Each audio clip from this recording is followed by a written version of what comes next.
KPK menegaskan batal meminta klarifikasi Kaisang Pangarep terkait penggunaan jet pribadi.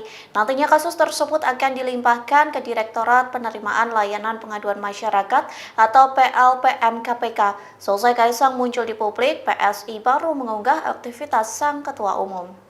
Menilik akun Instagram PSI, partai tersebut mengunggah momen Kaisang di kantor DPP pada Kamis 5 September.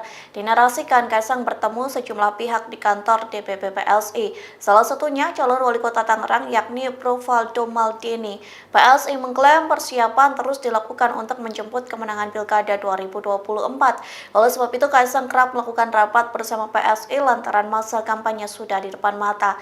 Sementara PSI baru kembali mengunggah aktivitas Kaisang selesai polemik penggunaan jet pribadi. Bahkan Kaisang disebut-sebut menghilang selesai penggunaan jet pribadi ke Amerika Serikat. Namun rupanya Kaisang sudah berada di Jakarta sejak 28 Agustus dan melakukan sejumlah kegiatan politik bersama PSI.